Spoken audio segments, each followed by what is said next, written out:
Well, I have to say that the clowns that are running U.S. foreign policy and U.S. economic policy really got it in for the USA. I don't know what the overall strategy is, but it looks like it's, as far as general trends goes, the USA is going to lose a lot more clout in the world, and politically and economically and militarily. I know John Kerry's like making this deal with Iran, but that's a separate subject.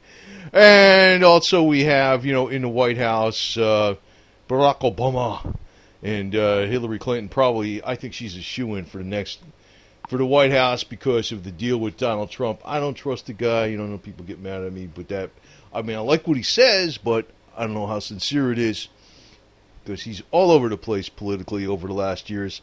But I have to tell you this, one thing that's coming up is we're having more problems because we're going to have the Chinese are devaluing their yuan.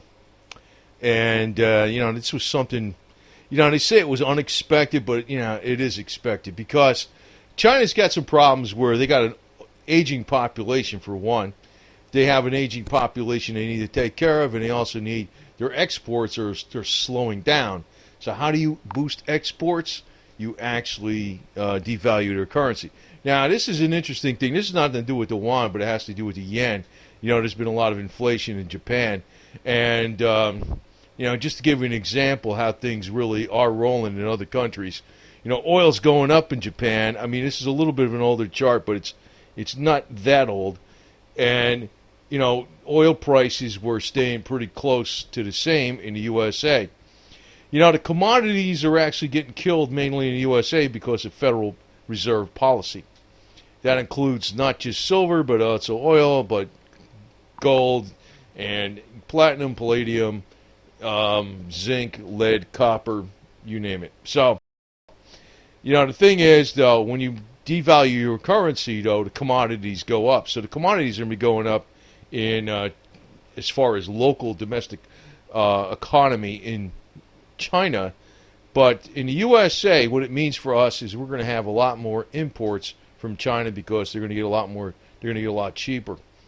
That's what China's trying to do, is bolster their economic output in the face of major problems that they have going on, because they look like they're in a major decline. They're starting a major decline.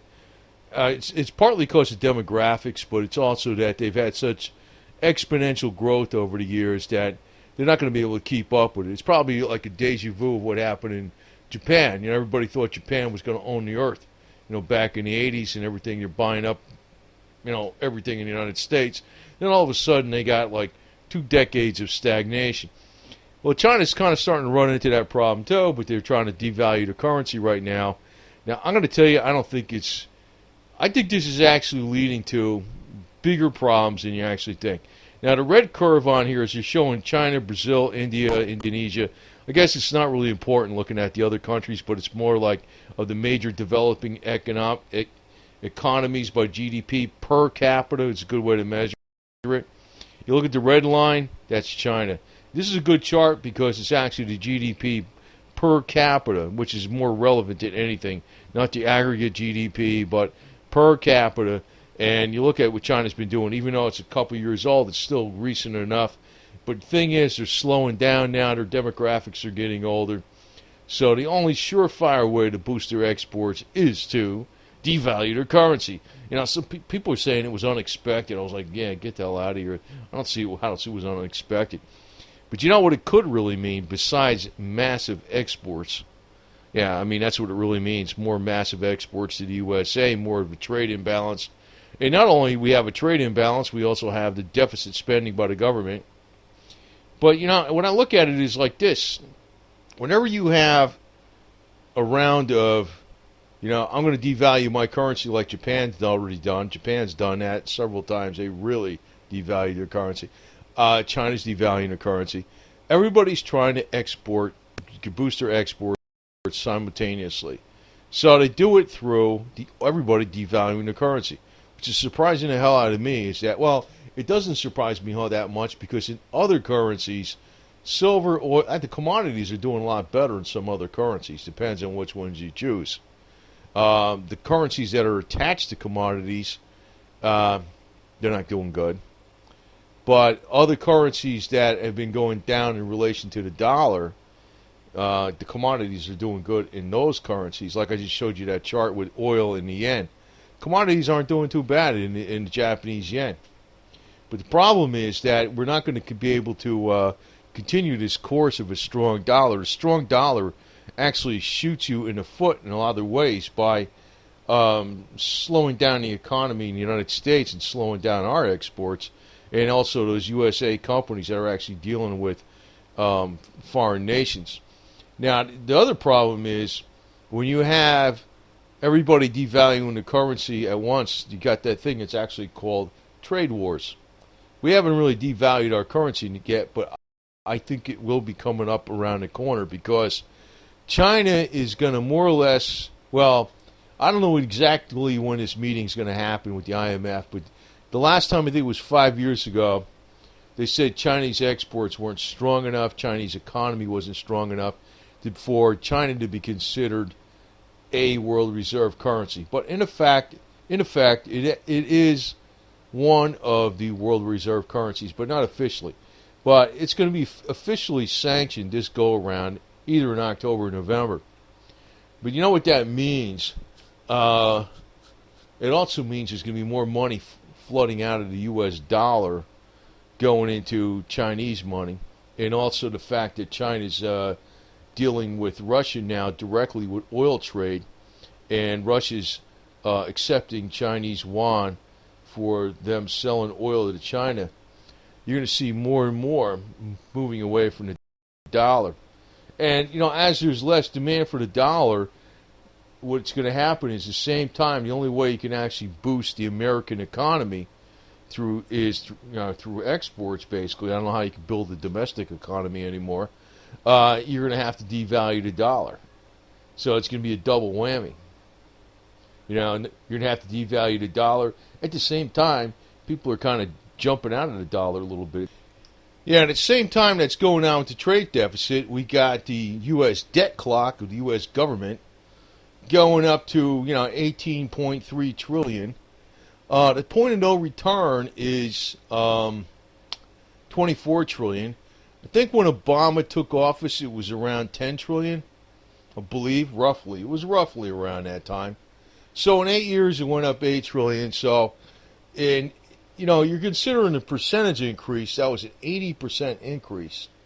So you figure in 8 years, we're either going to be up to 26 trillion, or we're going to have an 80% increase. We'll be up to, I don't know, maybe 28 trillion.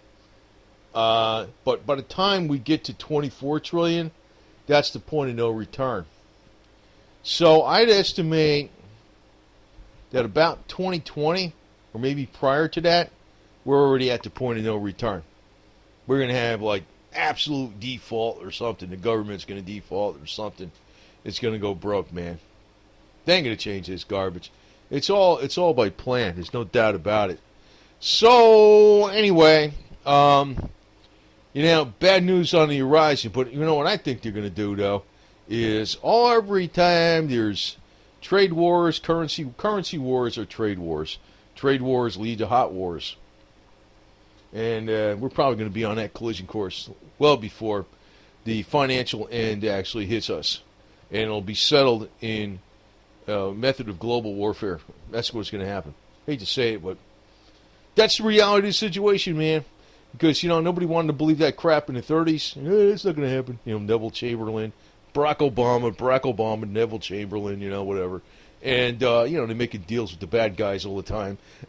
Shit, nothing's going to happen, And on top of it, we just got a lot of different things coming in. Actually, even I look at World War I, the reason that World War I happened, a lot of it, I know there was like the fake Lusitania. The Lusitania was probably just deliberately put in the area where the German U-boats were and stuff, and it was containing some stuff to help out the English. But the real reason we got involved in World War I is because we had loans to the UK, France, and Russia, and they were losing, and we would have lost those loans. So I don't know how it's going to work out with this deal, but I can tell you one thing: this stuff where China is actually trying to devalue its currency. The Communist Party in China is actually sitting on a very precarious perch. And they got to keep the people happy with the economy, because if the economy doesn't grow and they ain't freaking producing, they ain't making money, they're out. They're out. Even though they got all the tanks, the people are gonna freaking get so pissed off. The Communist Party's on the way out. So I mean, this is the only way to keep in power. As a matter of fact, if you want to look at how the hell revolutions really happened in the past, it ain't over policies by the political or religious. It's over economics. If all the peasants are starving and they got no money, you got to revolt. That's what happens, man. I'm telling you. So the Chinese Communist Party is really freaking hell-bent on turning things around in China, because recently it looks like the writing's on the wall for China. They're going downhill, and they're going to freaking stay downhill because of demographics and other problems. Like Japan's got that problem, too, with demographics. Now, if they freaking had a bunch of old people, it's fine. If they're old people that are really productive and vibrant, and they use all these methods of healing and, essential oils and maybe these electronic methods to stay young and all these special herbs and vitamins, I mean, the older people would have all the experience. If they're getting souped up and they're really strong and they're vibrant, the economy would actually go better. Demographics wouldn't mean that, because old would be when you're 200 or 500 or 800 versus, 80 or 70, right? So, I mean, because then you have all the experience too, right? It's another way of looking at it. I wish I was running the economy, man. I'd be like doing the economy through healthcare. I mean, making everybody like restored backwards to youthful and all that kind of shit like that. And, forget about the old ways and the old order, because their time is gone, you know what I mean?